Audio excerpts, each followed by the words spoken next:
Assalamualaikum warahmatullahi wabarakatuh. Mari kita mengucapkan rasa syukur kita atas nikmat sehat yang Allah Subhanahu wa ta'ala berikan, sehingga kita semua dapat melakukan aktivitas seperti biasanya. Saya Saiful Anam, NIM 21120817, mendapat tugas dari Pak Asep Tirawan MPD selaku dosen pengampu mata kuliah metode pembelajaran, yaitu membuat video mengajar. Di video mengajar ini saya menggunakan metode ceramah dengan tema syarat sah sholat. Bagaimana videonya? Mari kita simak bersama-sama.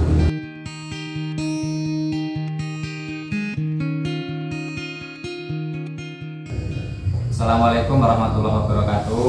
Waalaikumsalam warahmatullahi wabarakatuh. Sebelum mulai pembelajaran kita pada hari ini, sebaiknya kita membaca basmalah terlebih dahulu. Bismillahirrahmanirrahim. Nah, materi pada hari ini kita akan membahas tentang sholat. Sholat. Apakah ada yang tahu sholat itu apa? Tidak. Mbak Dini? Nggak tahu. Sholat itu apa? Ada yang tahu? Jadi sholat itu suatu pekerjaan yang dimulai dari takbiratul ihram dan diakhiri dengan salam.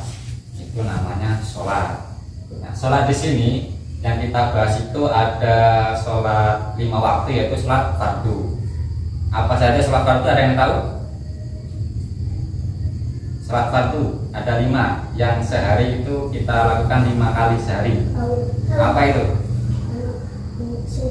Oh, subuh. Ada subuh, duhur, asar, maghrib, dan isya. Nah, di sini kan subuh, duhur, asar, maghrib, dan isya, otomatis dia ada beberapa rakaat, ya kan? Untuk subuh ini berapa rakaat? 2 rakaat.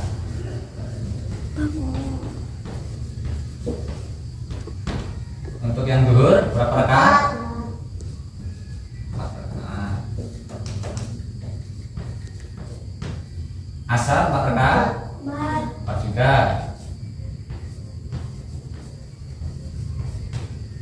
Terus maghrib? 3 rakaat. Isya 4 rakaat. Berarti dalam sehari kita melakukan sholat 5 kali sehari, yaitu sholat fardu, subuh, duhur, asar, maghrib, dan isya. Nah, keseluruhan ini jadinya berapa rakaat dalam sehari? 17 rakaat. Ada yang lain enggak? Selain 17 rakaat, ada yang tahu? Coba dihitung.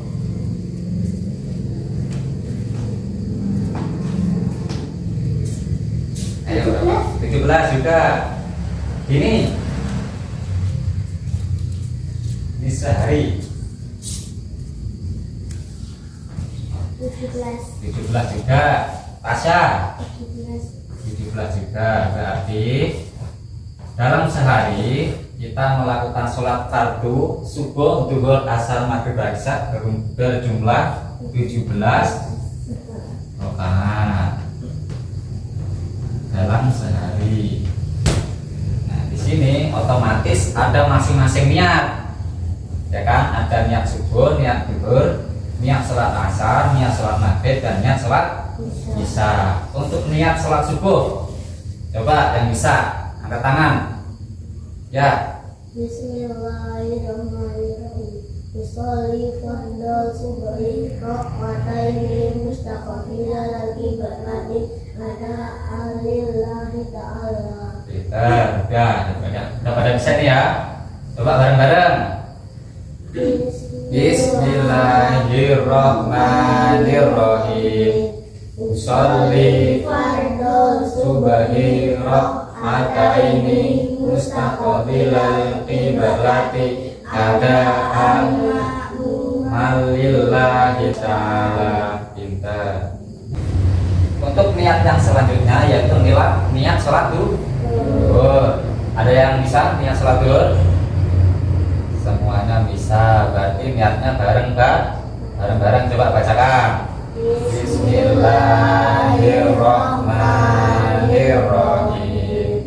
Sholli fardhu Duhri arba rokaatin mustaqbilal Qibelati adaan ma'muman lillahi ta'ala. Kita semua ya. Sekarang niat sholat asar semuanya bareng-bareng.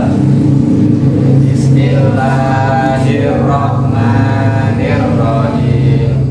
Sholli fardhu asri arba rakaatin mustaqbilal qiblati adaan ma'muman lillahi ta'ala. Sekarang niat sholat maghrib 3 rakaat. Bismillahirrahmanirrahim. Sholli fardhu maghribi Salasa rakaatin mustaqbilal qiblati adaan ma'muman lillahi ta'ala. Sekarang sholat isya bareng-bareng. Bismillahirrahmanirrahim. Sholli fardhu isya'i arba rakaatin mustaqbilal qiblati adaan ma'muman lillahi ta'ala. Nah, di sini kan ada sholat fardu 5 waktu dalam 1 hari. Otomatis di sini juga ada syarat-syarat sahnya sholat. Ada yang tahu syarat-syarat sahnya sholat? Belum ada yang tahu. Di sini keterangannya ada 8 perkara. Syarat-syarat sahnya sholat. Syarat-syarat itu apa? Ada yang tahu syarat itu apa? Kamu? Syarat-syarat itu suatu perkara yang apabila kita mau melakukan sesuatu yang harus terpenuhi itu namanya syarat-syarat. Contohnya Mas Galuh ini kan mau masuk ke SD. Ibaratnya mau masuk ke SD kan ada syarat-syaratnya, yaitu kakak itu kan akte kelahiran itu syarat-syarat. Tapi kan sebelum masuk SD syarat-syaratnya harus nyetorkan kakak sama akte itu namanya syarat-syarat. Syarat-syarat itu sesuatu perkara yang harus kita penuhi sebelum kita melakukan sesuatu. Itu syarat-syarat sahnya sholat itu ada 8 perkara.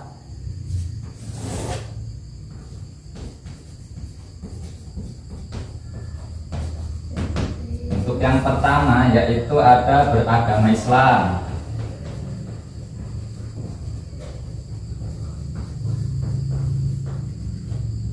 Agama Islam berarti kalau bukan dari agama Islam, contohnya orang Hindu sholat, berarti sah tidak? Tidak. Orang Hindu tidak sah. Berarti kalau orang Kristen sah apa tidak? Sah.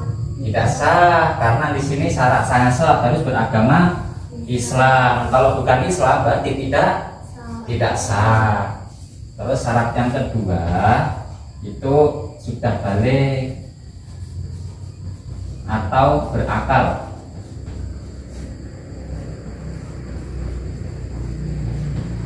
Berakal, ini berakal. Ini contohnya berakal itu tidak gila. Kalau orang gila melaksanakan sholat berarti sholatnya tidak sah. Orang gila itu kan kayak orang stres itulah. Dia kalau sholat berarti dia tidak sah. Tuh.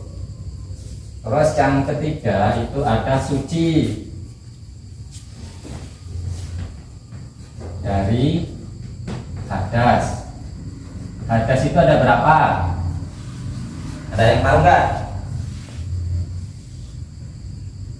Hadas itu ada 2 macam.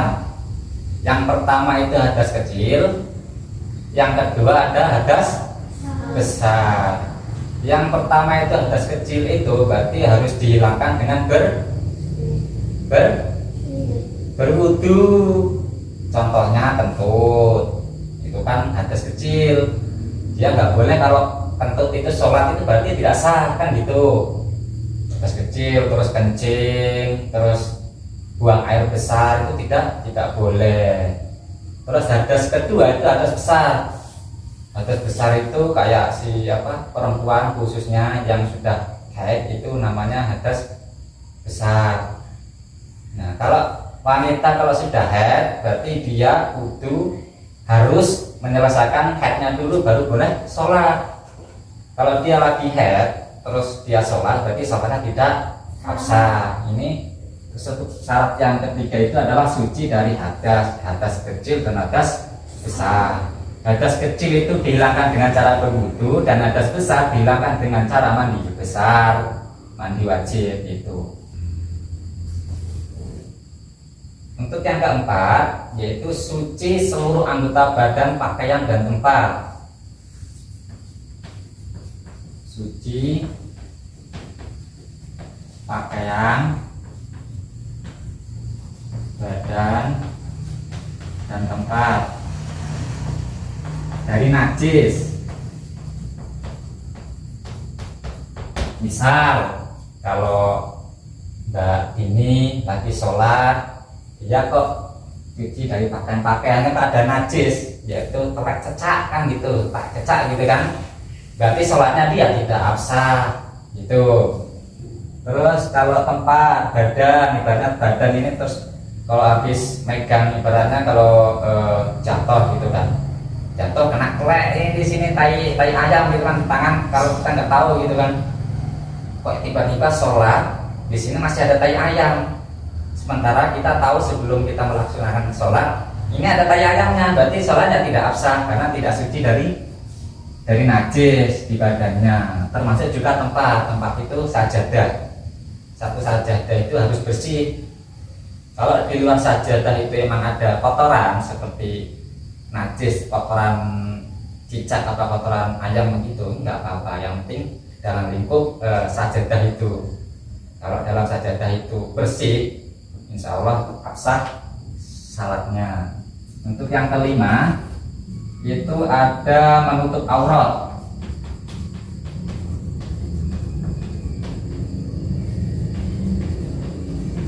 Menutup aurat. Nah ini kalau sholat laki-laki kok memakai celana segini, absah tidak?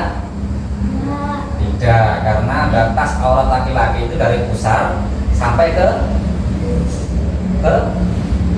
lutut, ke dengkul ini. Itu batas aurat laki-laki yang harus ditutupi ketika sholat. Terus perempuan itu semua seluruh tubuh harus ditutupi ketika sholat, kecuali muka dan telapak tangan. Terus yang keenam, syarat sah yang keenam itu adalah masuk waktu yang telah ditentukan, masuk waktu.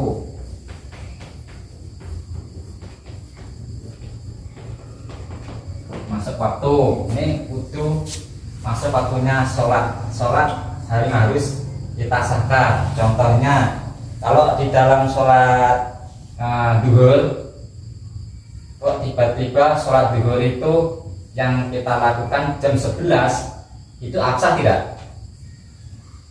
Tidak, karena ini belum masuk waktunya sholat duhur. Nah ini salah satu syarat dari sahnya sholat itu adalah masuk waktunya sholat.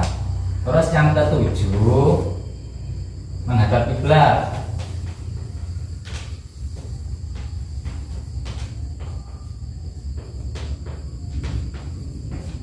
Kiblatnya mana? Sana atau sana? Otomatis kiblatnya ke arah timur, barat, selatan atau utara? Ayo. Ke arah barat. Kiblat kita ke arah barat. Kalau timur kan sana, selatan sana, utara sana, baru ke barat sana. Itu masuk arah angin.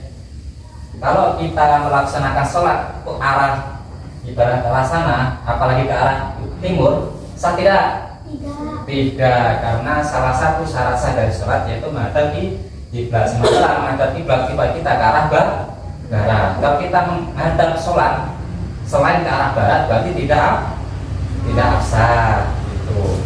Terus syarat sah yang terakhir, syarat sah sholat itu ada mengetahui mana yang rukun, mana yang sunnah.